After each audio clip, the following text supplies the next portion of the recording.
തൃക്കളയൂർ കല്ലിട്ടപ്പാലത്തിൽ വൻ അഗ്നിബാധ. വാട്ടർ അതോറിറ്റിയുടെ ജൽജീവൻ പദ്ധതിയിലേക്കായി കൊണ്ടുവന്ന കുടിവെള്ള വിതരണ പൈപ്പുകൾ കത്തി നശിച്ച് ലക്ഷങ്ങളുടെ നഷ്ടം. ഇന്ന് പുലർച്ചെ 1 മണിയോടെയാണ് സംഭവം. ഇന്ന് പുലർച്ചെ തീപിടുത്തമുണ്ടായ പ്രദേശത്തു കൂടി പോയ വഴിയാത്രക്കാരാണ് പോലീസിൽ വിവരം നൽകിയത്. തുടർന്ന് അഗ്നിരക്ഷാസേനയെ വിവരമറിയിക്കുകയും മുക്കത്ത് നിന്ന് 3 യൂണിറ്റ് എത്തി സാഹസികമായാണ് തീ നിയന്ത്രണ വിധേയമാക്കിയത്. പൈപ്പുകളിലുണ്ടായ അഗ്നിബാധ വെള്ളം പമ്പ് ചെയ്തിട്ട് അണയാത്തതിനാൽ ഫോം കോമ്പൌണ്ട് ഉപയോഗിച്ചാണ് നിയന്ത്രണ വിധേയമാക്കിയത്. കുടിവെള്ള വിതരണത്തിനായി കരാറെടുത്ത കീഴുപറമ്പ് കുനിയിൽ സ്വദേശി തയ്യിൽ കെ ബഷീർ എന്നിവർ കൊളക്കാടൻ നാസറിന്റെ ഉടമസ്ഥതയിലുള്ള പമ്പിലാണ് പൈപ്പുകൾ കൂട്ടിയിട്ടിരുന്നത്. ചൂടേറ്റ് അദ്ദേഹത്തിന്റെ 100ഓളം വാഴകൾ കത്തിനശിച്ചു.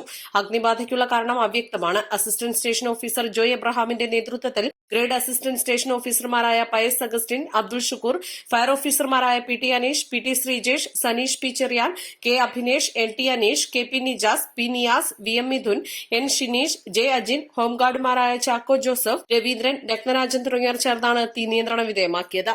East live, Areekode.